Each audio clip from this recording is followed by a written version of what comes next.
I've been talking about cleaning now for almost 2 decades, and I still haven't met someone who loves doing laundry. It's a struggle, and that's why it's really important to find tips and tricks and hacks, but the good kinds, the ones that actually work, that make laundry day a lot easier. So today I'm gonna share with you 6 of those that have completely changed the way that I do my laundry for the better. And by the way, if you're new here, welcome. This is Clean My Space. I'm Melissa Maker, and all I do is talk about ways to make cleaning more efficient and effective so that you can get the job done right the first time. So yeah, if you haven't done so already, make sure that you subscribe and give this video a thumbs up for clean clothes. Who doesn't like clean clothes? Where are your thumbs? Now, I know cold water washing might feel sacrilegious almost, like isn't hot water supposed to get our clothes cleaner? Well, actually, no. If you use a detergent that's been designed for a high efficiency machine, it actually is just fine in cold water. Now, of course, depending on the detergent you use, it's gonna have varying levels of success. Just like anything in life, you get what you pay for. When you switch to using cold water, it uses 90% less energy than your machine would use when it uses hot water. Further to that point, clothes love being washed in cold water. It's gentler on them, it doesn't shrink the materials, and it just helps them last longer and look better. So whenever any of my friends or family say that they're not getting the best wash, I always tell them to switch to cold water. Better for the environment, better for your clothes come out looking better. Many people that I talk to when it comes to stain removal think they need one product to solve all the problems, but then they say that it never quite works so well. In your stain removal arsenal, you're going to need either a liquid laundry detergent or an enzyme-based stain remover. Now, liquid laundry detergents have enzymes, which is why they're a great choice. The second thing that you're going to need is either an oxygen bleach product or a hydrogen peroxide bottle. Now, hydrogen peroxide / oxygen bleach is really great at color correcting. So let's say you have a color like berry or grass that just won't go away. Color correction is gonna help with that. But if you have like an oily or greasy stain that just won't go away, that's when you're gonna need the enzymes. And sometimes if you have an oily, greasy stain that also has color, you need to take a 2-step approach. So you flatten and dry your stain, you treat it with the enzymes, you launder it, don't put it in the dryer, pull it out and retreat it with hydrogen peroxide or an oxygen bleach product, wash it again, your stain will be gone.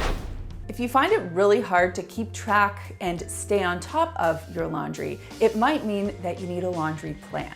Now, this shouldn't take you more than 2 minutes to do. You can think about it while you're brushing your teeth, quite frankly. But what it does is it provides you with a framework for the week based on your home and your lifestyle. That way, you're not panicking at the last minute to get things clean. You're not mixing fabric weights and colors so that you're getting pilling and muddy looking clothes, but you're actually being smart about how you're doing your laundry. It also kind of allows you to time for it, plan for it, or ask someone for very specific help. So to give you an example, in my house, I know we've got towels, we've got sheets, we've got the adults who take care of their own laundry, and then we have cleaning cloths and rags. So that's my mental framework. I know I like to do my cleaning cloths / rags twice a week. We do our sheets once a week. We do our towels once a week. So that allows me to know, okay, have I done this? Have I done this? Have I done this? There are never any surprises. We're never short on towels. We never have stacked up piles of laundry anywhere. It keeps the system flowing. And if you find that you're struggling with laundry at home, think about your lifestyle, think about your household, and set up a laundry plan that works for you. Selecting the right amount of detergent for your load makes all the difference in the results that you get when your clothes come out of the wash. Overdosing your detergent means that soap is left behind after the rinse cycle. And over time, your clothes kind of develop soap scum. So does your machine, and that is why your machine can get smelly and why your clothes can kind of look gray. Now, you won't notice this after one if you overdose one time, but if you do it repeatedly, A, you're wasting detergent, and B, your clothes are gonna look it and your machine is gonna smell it. I know it might be tempting when you have a really dirty load that you wanna wash to add extra detergent, but you've got to hold back. Instead, select a laundry booster that will help deal with that specific issue, and you can also choose a different setting on your machine to help deal with the specific issue that you're trying to get rid of in the wash. So by letting the machine and the additive do the work, it prevents you from adding extra soap, which you now know is not gonna help your load. It'll actually kind of make it look a little less great. You know when your hair feels really gross because you've used a lot of product and your scalp is not feeling at its best? You would use a clarifying rinse, right? Well, imagine if you could use a clarifying rinse on your clothing. Imagine how great your clothes would feel. Even the best quality detergents in ideal settings can leave a little bit of residue behind. This is especially true if you're using a lower quality detergent in hard water. So when that happens, your clothes might come out a little bit smelly, which is why using a product that can kind of clarify during the rinse cycle would actually make a huge difference.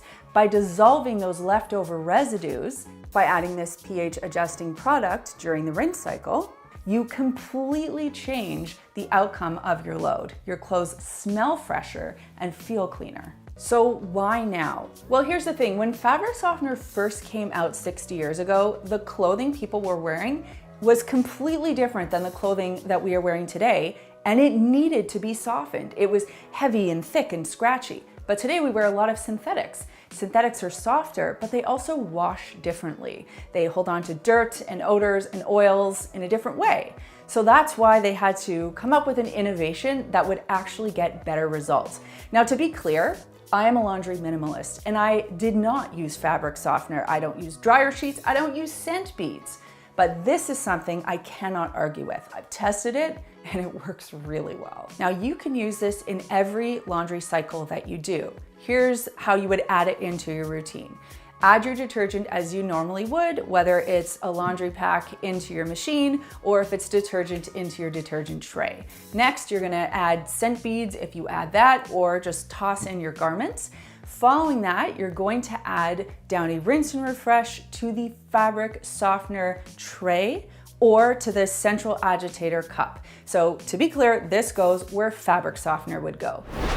I've had loads of laundry come out wrinkle-free when I do the following two things. First, I listen for my washing machine, and as soon as that little song goes off, I take my stuff right out of the wash and either put it into the dryer or hang it to dry.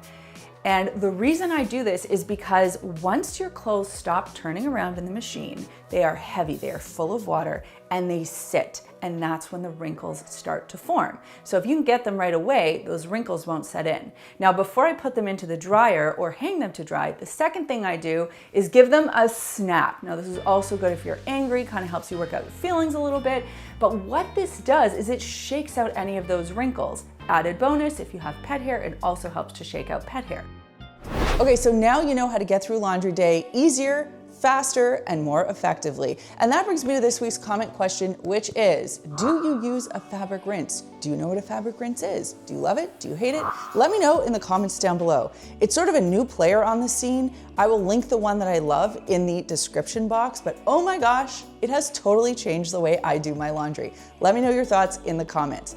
If you haven't done so already, also make sure that you subscribe to The Dirty Dish, which is a hilarious name for our newsletter. We could have also called it The Dirty Laundry, but we went with Dish, more generic, equally as hated. And what we do is we cover cleaning products, cleaning tools, reviews, tips, tricks, all the things. You just get all the things in your inbox, although it's not annoying. It's the good kind of newsletter, the one that you would want to read. If you like what we do here at Clean My Space, you can also consider becoming a member.